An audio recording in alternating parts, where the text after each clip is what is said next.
Hey everyone, this is Dr. Jess again. This is an addendum to the webinar I gave this past week on the alternate functional medicine approach to long COVID. There were a couple of Q&A questions that I engaged in a little bit of extra research and found out that there was some important information I wanted to impart. I also want to acknowledge Jillian Crowther, who's the research director of the AONM in the UK, for turning me on to some of this information. Okay, the first question was, is NAC a histamine liberator? You see the literature reference, and there is some indication to the literature that N-acetylcysteine and thereby augmented N-acetylcysteine can be a histamine liberator. But considering the vast benefit of NAC and augmented NAC, I was wondering what could be done about the concomitant histamine issue. Here's the problem with research. Okay, here's something that is incredibly beneficial to you. That is the augmented NAC. And, we see that as a histamine liberator. A lot of people have histamine problems. And we say, okay, we're just not going to take it. Well, maybe not. Okay, maybe that's not the answer. So I thought the following consideration should be useful. On the next page, I'm going to show you my histamine pathway. And one of the things I think you should think about is supplying the body with the cofactors and coenzymes that are needed for the enzymatic pathways, and consider ameliorating the factors that slow down the enzymatic reactions. Now that I said all the big words, let me explain to you what I'm talking about. Okay, this is my histamine pathway, and I don't know if you can see my cursor, but I'll describe it verbally. Histamine, which is in the middle here that I partially crossed out by mistake, degrades, once you have histamine, degrades in two different pathways, one outside the cell and one inside the cell.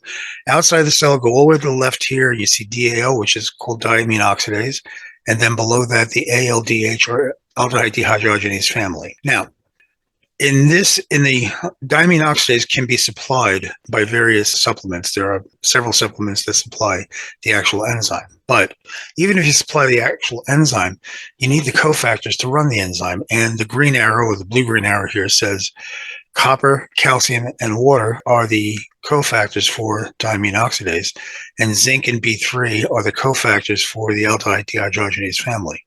These guys take histamine and DAO turns it into an aldehyde, think of formaldehyde, or like embalming fluid, okay? And then the ALDH family turns it into acetic acid, which is vinegar, so it can get excreted into the urine. Things that slow the enzymatic reaction, you'll see in the purple writing. By the way, this is from Strategene from Dr. Ben Lynch, okay? And here, gut inflammation, metformin, alcohol, and acetaldehyde, which is usually secondary to either alcohol consumption or more often candida overgrowth. And for the ALDH family, you have things like ROS, RNS, which are reactive oxygen species, reactive nitrogen species. And with the exception of aspirin and NSAIDs, we're talking about the products of inflammation. Okay, so if you're inflamed, and that also includes leaky gut syndrome, this is going to run slowly, even if the enzymes are working normally. In the middle here, you see the major pathway for inside the cell degradation, and HNMT requires SAM, or SAMe. Okay, the N-methylhistidine it creates is broken down by MAO-A and MAO-B, which requires B2. And then that turns the histamine into an aldehyde. And then the aldehyde dehydrogenase family breaks it down to vinegar again.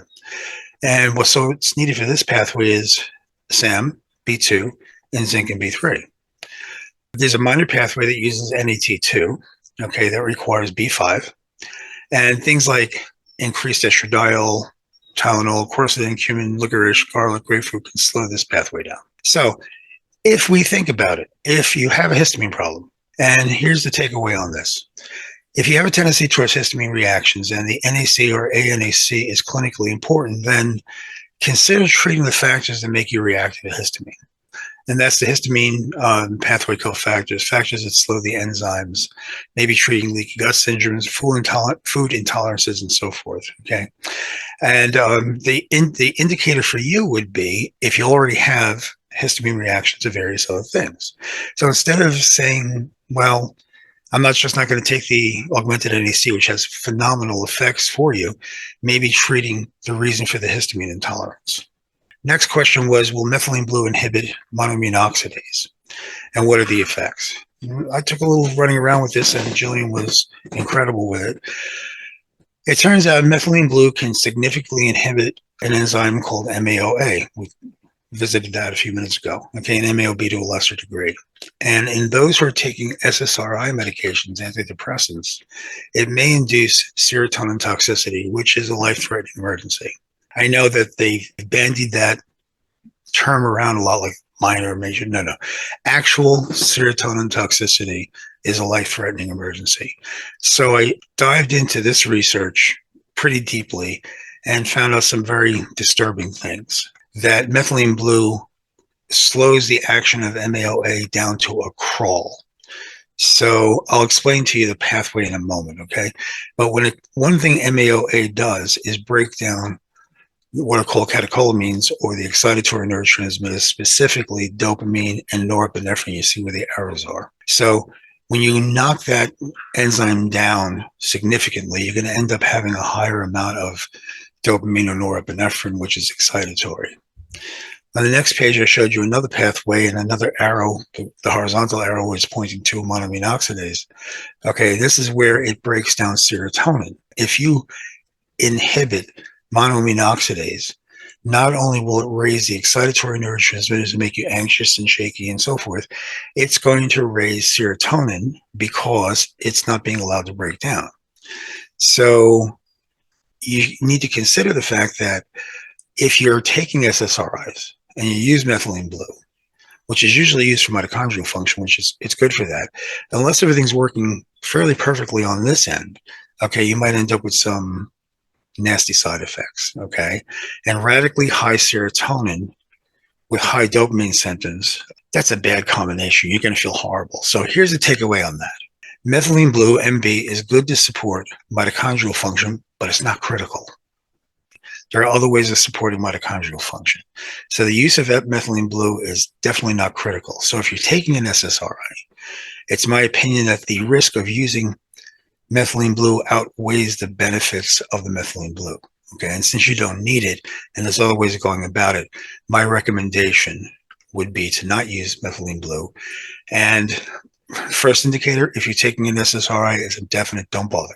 Okay, but if you start taking methylene blue and you don't feel well with it, maybe something else is going on, stop taking it and consult your provider, or God forbid the Google, please don't use Dr. Google.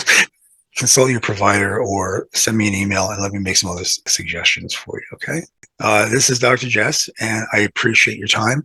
Hopefully, I answered some critical questions here, and I appreciate your attention, both from my prior webinar and for here. Thanks so much.